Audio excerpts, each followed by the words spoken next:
solstice day, the winter solstice, it is only appropriate that we talk about time.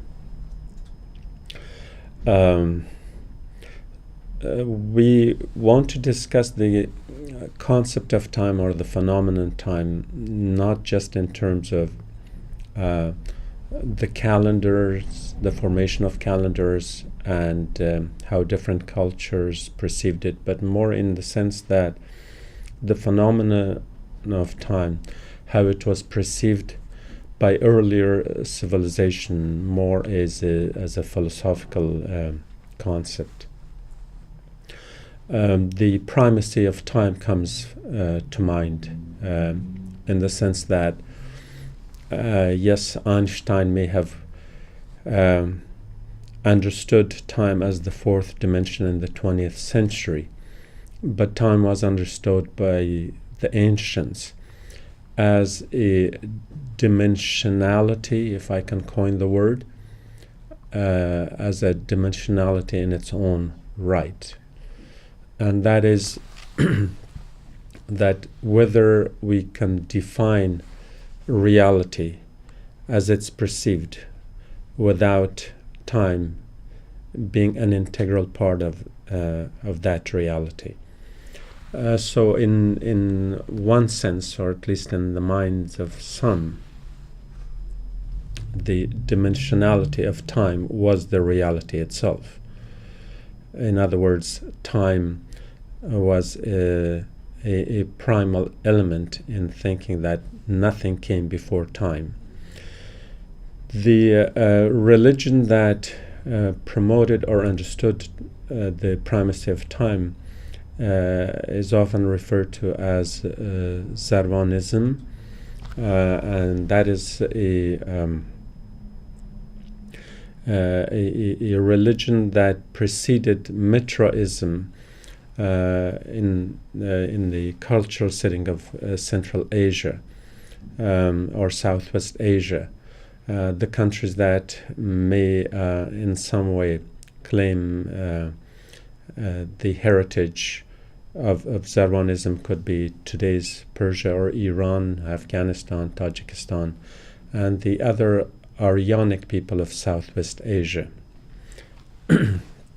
in contradistinction to the Turco-Altaic people who moved from northern Asia or northeastern Asia, and in that sense, then that the Aryanic connection is also connected with the Indian connection. In other words, there's an axis of India, primarily northern India, with Central Asia and Persia, in which this thought must have come into some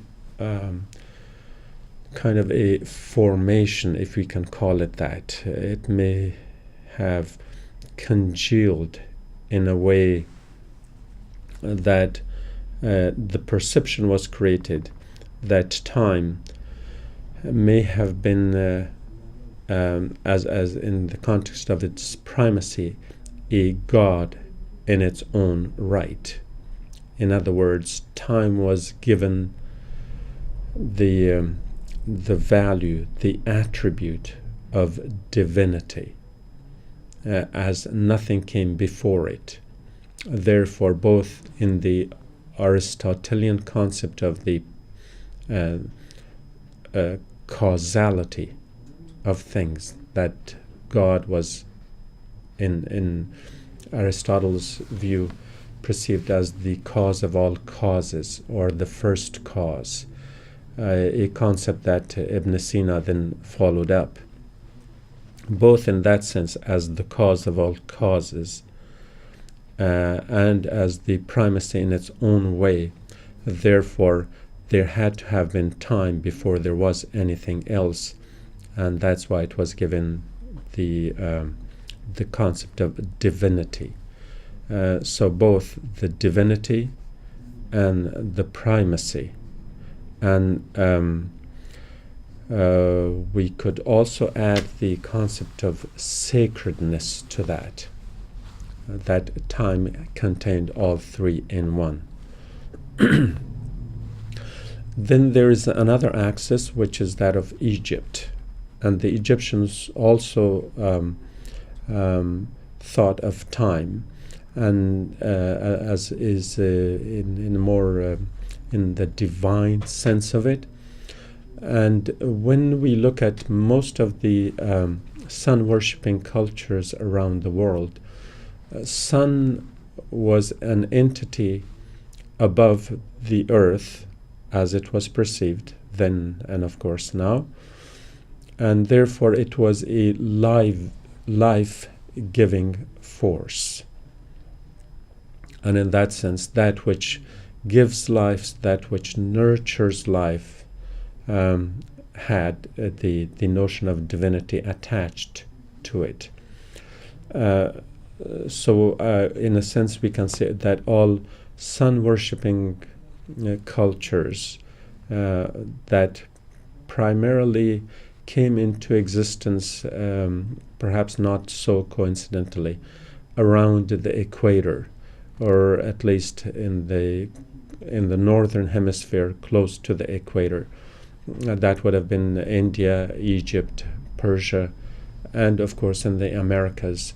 So the one element of sun was that it was life-giving. It was nurturing. But the secondary element that is often overlooked is that it was also a measure of time, the chronos, as the Greeks would call it, that by sun we measured time. Of course, our calendars and every other means by which we even today measure time has to do with the sun, regardless of whether we see the world as Earth-centric or heliocentric. It is the movement of the sun around the earth as it was perceived then, or of the earth around the sun as we understand it today, is in a sense a measuring of time. So therefore both Zarwanism and the early Egyptian thought that centered around sun with its as a measure of time, and in essence time with its three attributes of being sacred and primal and divine, then the argument would have been generally made as to whether everything came after time, and therefore time is its creator, its initiator, its raison d'être, its reason for being, or as we understand it now, being other than that. Then came the argument that perhaps the divine was separate from time itself, and that it was the divine, the God, in any way or form or by any name it was understood, that it was God that created time. And in that sense, the primacy was transferred from time to God, and then time came in a way as a secondary element, as an after thought, if you will, an afterthought of God, of course. Now, once the primacy shifted to the divine God, then the dimensionality aspect of time switched, and therefore time could be perceived as a dimension of reality, whether we look at the time-space reality or otherwise. And so in this sense, God would, to take it back to the religious aspect of this, that God would remain beyond time. And in the sense of God being beyond time, God becomes eternal and God becomes infinite. And so these major attributes of God, of any God, or any perception of God, then had to have contained these two elements, the element of eternity and the element of infinity. And by virtue of the fact that these two attributes are added to God, then God remains beyond time, and therefore time becomes secondary. And let me dwell a little bit on the concepts of, or the distinction between the infinity and the eternity. That in the infinity, the element of time, even if not primal, has a linear order. We see time, or we perceive time in our times in a linear order, that is the past, the present, and the future, to put it a bit simply. And in that sense, there had to have been a beginning, and there ought to be an end. And because the beginning of the beginning and the end of the end is beyond the human perception, therefore we live in a present that does not in itself has a reality, in the sense that the present moment, however finite, however small, however immeasurably measured by the smallest unit that we can, is in reality the boundary between the past and the future. In other words, present in itself, in and of itself, does not exist. It is merely the moment of transition in which the future rapidly becomes the past. But we do use the word present out of a necessity, perhaps a grammatical necessity, in which we expand the now for more than it is in terms of quantification. The now is expanded for more than it is, so we can at least operate within it, within our mindset, so at least we can think within it.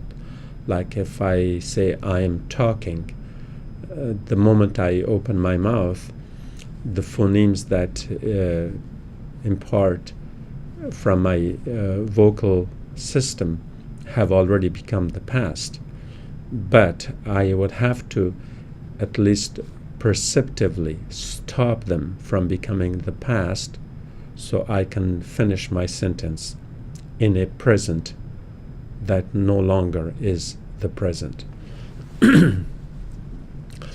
I hope I haven't lost you in this in-depth analysis, philosophical analysis of the concept of time. But if you can follow, and perhaps to some extent if I can follow myself, then we move from this notion of the linear time in which the future rapidly becomes past, and because we cannot perceive its beginning and we cannot perceive its ending, because we could argue until, as they say, until the end of time, that whatever time you think of, that there will be a time that would follow it, whether you measure it in minutes, hours, years, or centuries or millennia.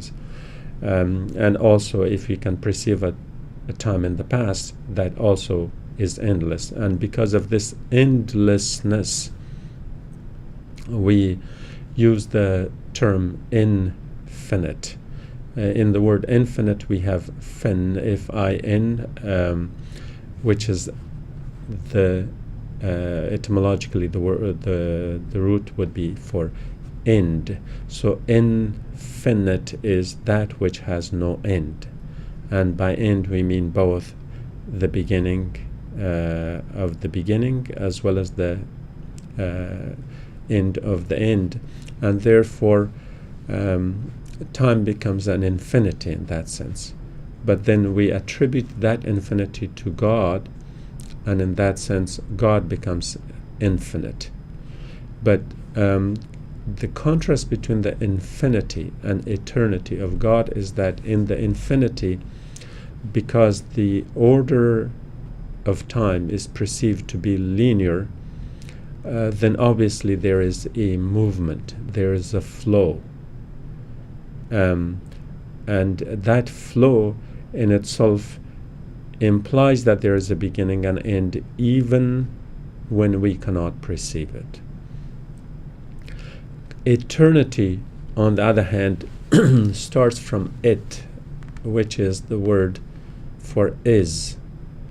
And is does not necessarily imply the flow of thought or of time. And therefore things are as they are. And therefore the linear order of time is not the criteria. But in the eternity, time is a scattered reality that fills all the space as a dimension of space and time. And therefore, any moment is in any place, not necessarily in any sequence. And so, to wrap it up back to the concept of God being both infinite and eternal, is that if we perceive time in the context of a linear time, and where the infinity applies, then God is infinite. And if you perceive time as a scattered reality, then there is no linear order, and in that scattered state of, say, chaos, then God is eternal. So regardless of how it's perceived, God is both infinite and eternal. Now, if we go back to the concept of, as we referenced Zarwanism in that, that the first perception was that time was primal, and it was God in its own right, and in later say revisions or modifications or manifestations under either Zarwanism or other religions such as Mitraism, then God gains the primacy, and time is an entity which God creates. In other words, in the beginning, we can no longer say there was time, but in the beginning there was God.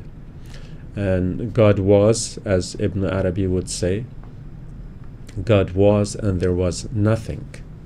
And God is, and there is everything, and God will be, and there will be nothing.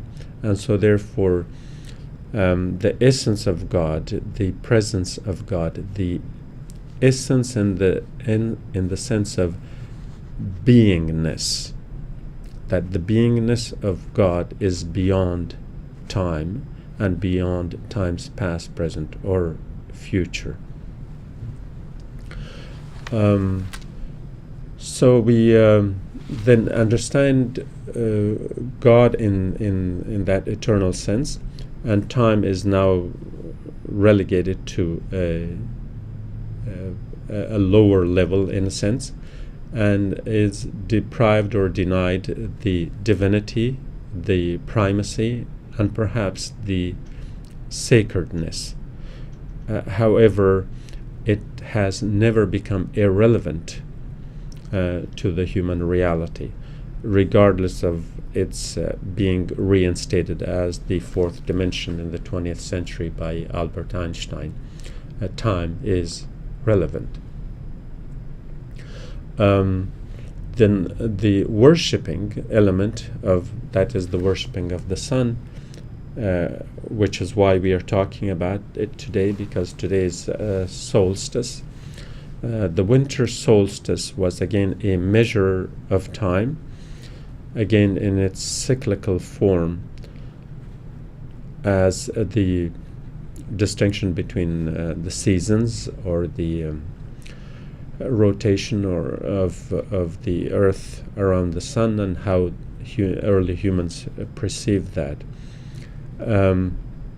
Then we go to the concept of how the Egyptians saw that solar cycle, again in the greater context of the of the sun worshipping cultures of the northern proximity of the equator.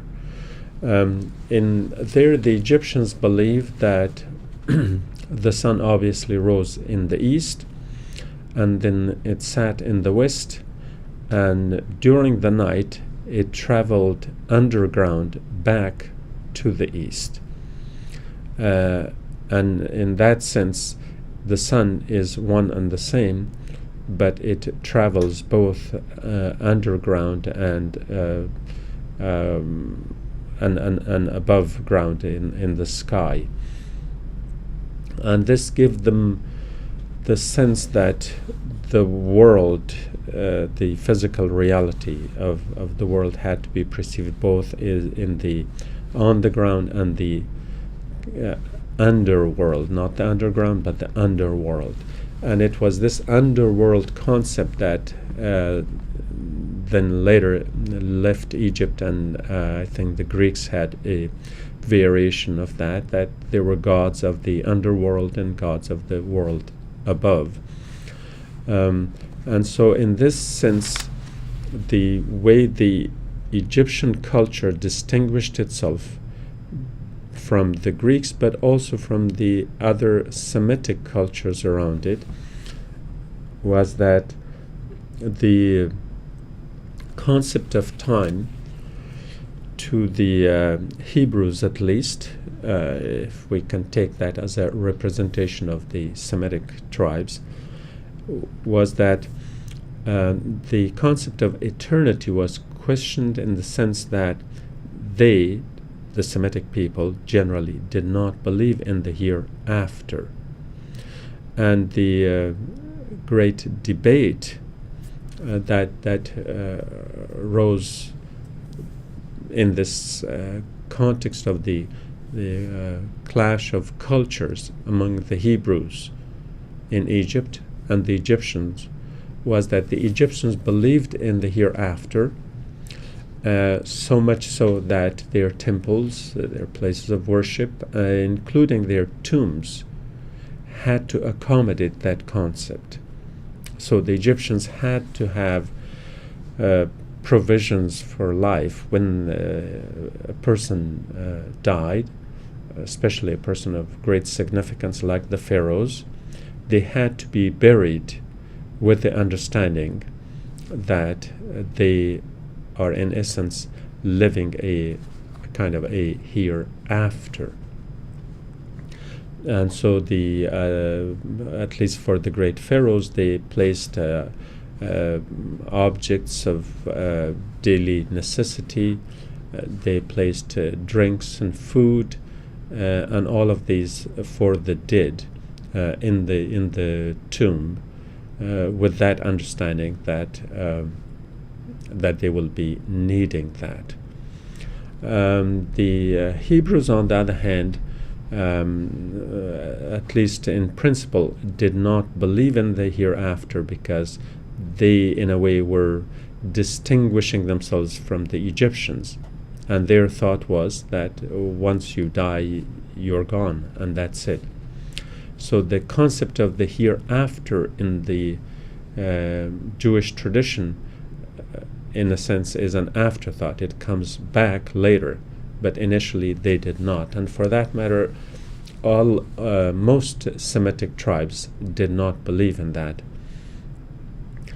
One of the arguments that we can make here is that when the Quran emphasizes the hereafter, وَالْبَعْثِ بَعْدَ الْمَوْتِ, the resurrection after death, and makes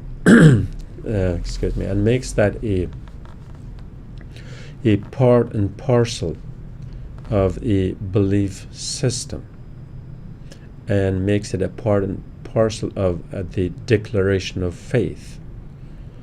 And in that sense, as I believe it's ayah 62 of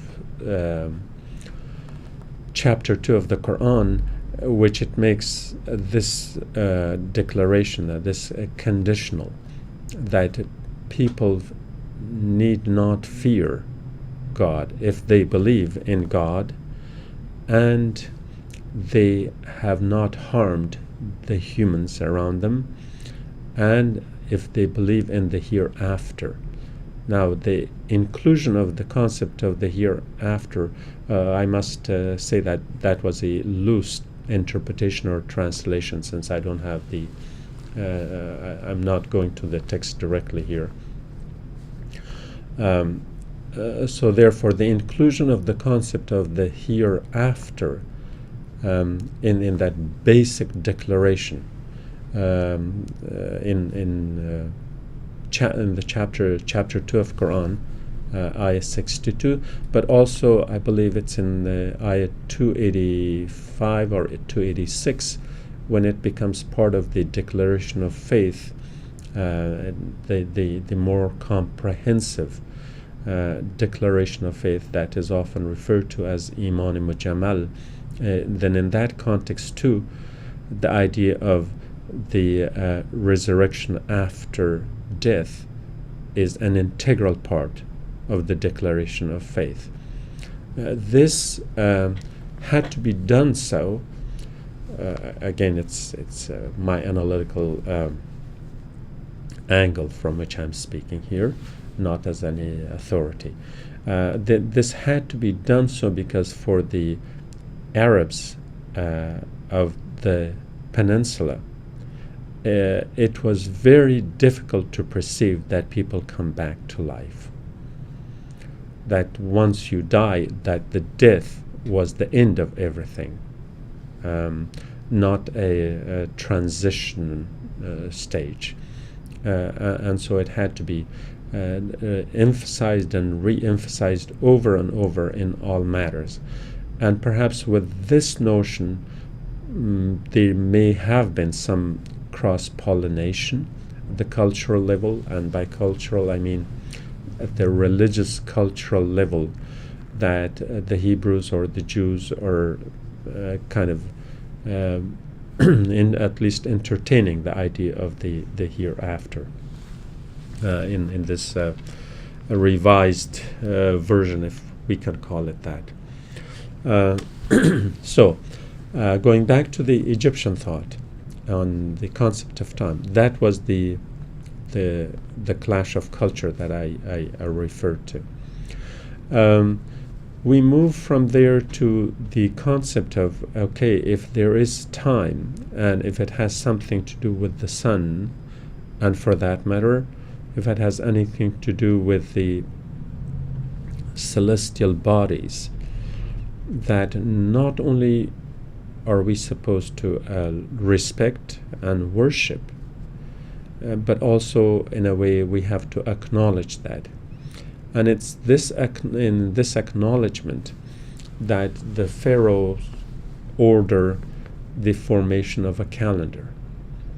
And at the time of that order, the Egyptians knew 5 planets, and of course the sun and the moon, and therefore the calendar that was made on the order of the pharaoh was named after the 5 planets and the sun and the moon, which became the 7-day week that we know today.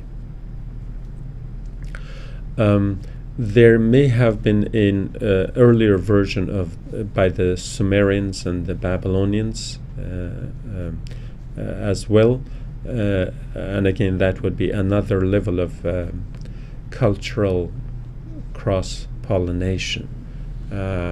So I am not here saying that the Egyptians may have been the first to come with, that such notions may have existed, especially with the Assyrians and the Babylonians, where they understood the concept of the 365 days solar cycle and the rest of it. But regardless, it was in that axis between Sumer and Lower Egypt that time was thought of as a measurable entity, and then insofar as it had to do with our daily life, if we can call it that, then the calendar that was formed had those 7 days. I don't know if that was good or bad, but imagine if they knew all the planets, our week would have been much longer than 7 days. Now, after this thought leaves Egypt, it turns both east and west from where Egypt is. Those who moved the idea of this measuring of time, of calendar, to the east were often monotheistic, and therefore they were not assigning deification to the celestial bodies. They were not promoting Mars and Jupiter and Mercury in that sense. So therefore they perhaps felt kind of a sensitivity not to name the days of the week after these gods. Instead, they simply numbered them. So like day 1, day 2, day 3, day 4, and so on. And as we see in most of these Eastern cultures, and again from the point where Egypt is, their calendars then have names for the days of the week that are simply numbered. That's what we have in Arabic today, that's what we have in Persian today, that's what we have in most other languages. Now, west of Egypt, by way of Greece, of course, where monotheism, and again, we don't have to be too specific on that, but monotheism was not necessarily the norm, that they were more polytheistic, and they believed in many gods, and therefore when this calendar was then, say, copied by Western cultures, by the Greeks and later by the Romans and others, and just as the Egyptians had named the days of the week after the celestial bodies, they too did name the days of the week after these celestial bodies initially. And since the celestial bodies were in a way also deified both in name and in concept, therefore, if a day was named after Jupiter, a day was named after Mars and the Moon and the Sun and so on. So that is how it evolved in the West, and by West I mean primarily in Europe. Let's look at Europe more in the cultural context, so we can explain this further. The early Europeans, culturally speaking, would have been people that we call today the Armenians, the Basques, the Sams in Scandinavia, and the Celtic or the Celtics of Ireland, Scotland, and Wales. Now, the rest of the Europeans, the so-called Caucasians, are people who moved from Central Asia, crossing Caucasus Mountain, the Caucasus Mountain range, and hence Caucasian, because they believed they came from these mountains.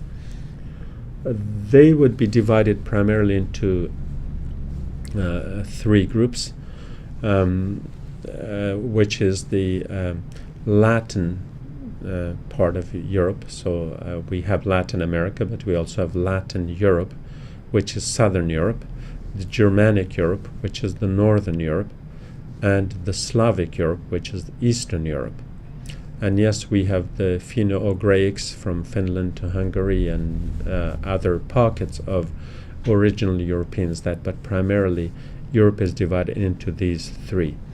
Now, within these three, the Latin Europe then again adopted the Egyptian names with the same celestial bodies, like as we say in Latin, the Monday was named after the moon, and then Tuesday was named after Mars. How do they say Lunes, Martes, Mercules, and so on. So these would be the names of the celestial bodies. Perhaps Christianity, as a monotheistic tradition, may have had something to do with that. I'm not sure of that because I don't know in exactly what order the Christian influence was felt and whether that had to do anything with the calendar in terms of the chronological order.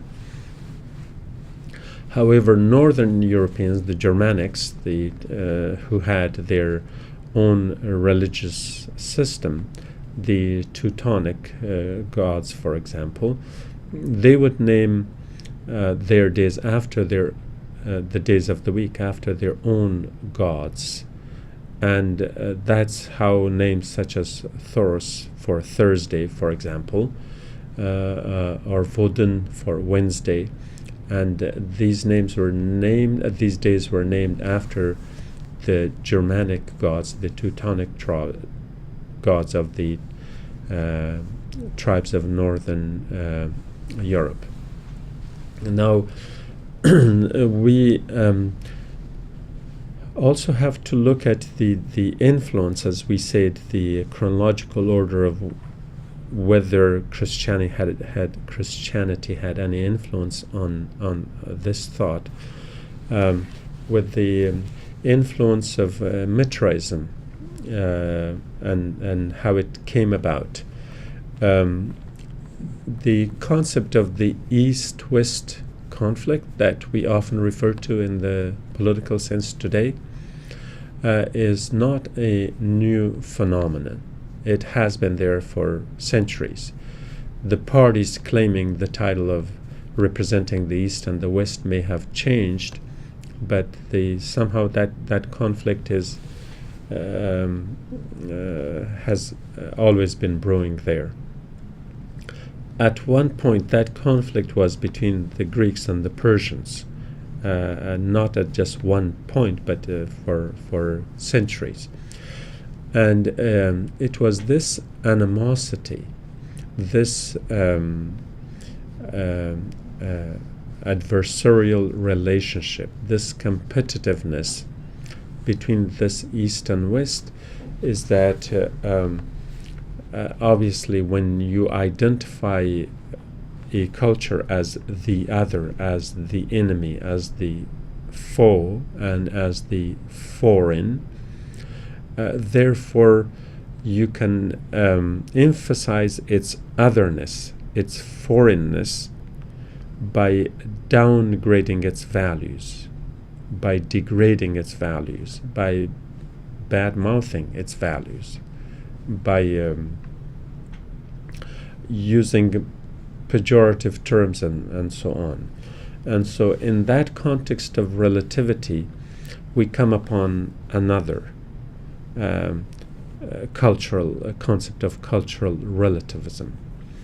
Now, just as the Egyptians and the Greeks had this competition going on between them, now we're talking about the North and the South, and the Greeks often felt inferior to the Egyptians, and therefore at times when they had to adopt Egyptian thought, Egyptian philosophy, an Egyptian belief system, or anything of that sort, um, they were hesitant because, in a sense, by accepting the norms, the values, and the cultural traits of the other, it implied in an indirect way a surrendering.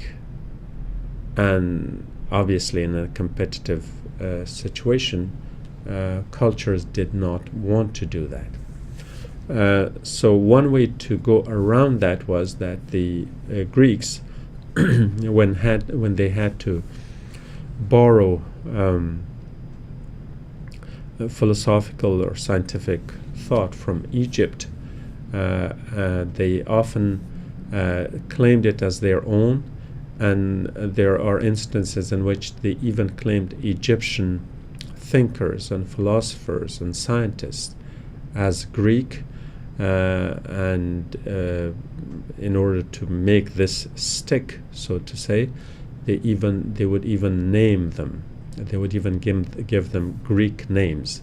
In other words, they would Hellenize the person and the concept, so that it will appear to be more acceptable, and creating a distance between any notion of surrendering to the competition, to the enemy, to the other.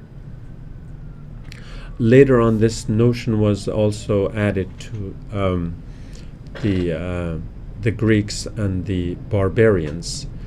And the barbarians, as you may think, were of course their competitors from the east, the Persians.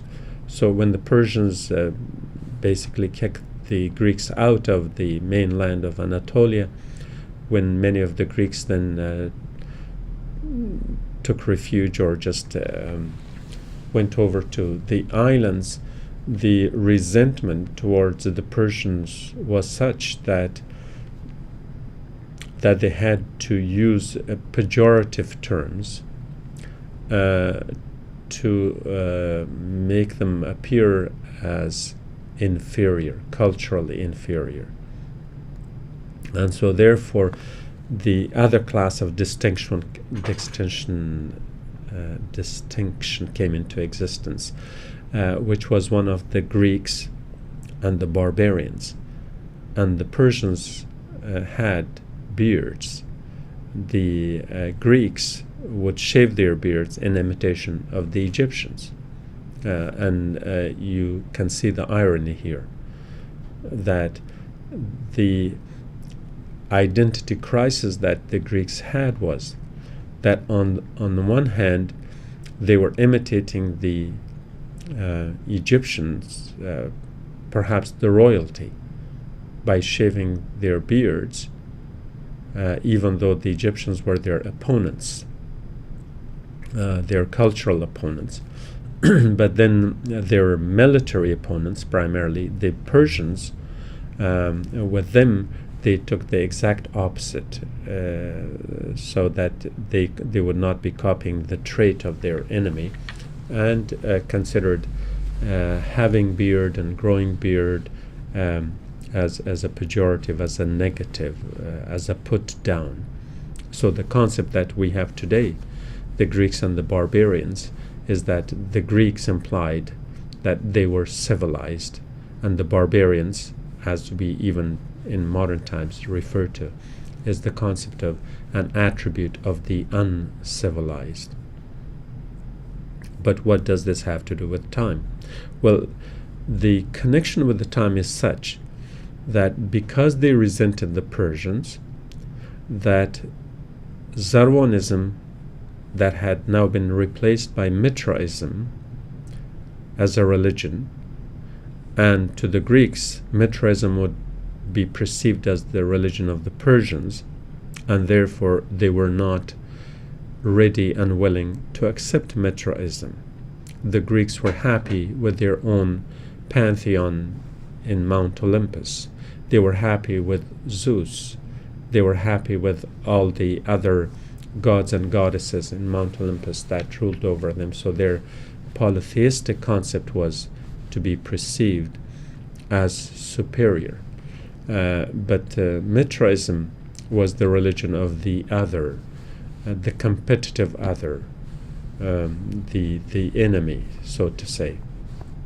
And so therefore, when Mitraism and subsequently Zoroastrianism made its way to Europe, it could not have come straight through Anatolia, because that's where the great cultural barrier existed. Instead, it came around, perhaps through the northern shores of Black Sea and parts of what today we know as Russia, and the Balkans.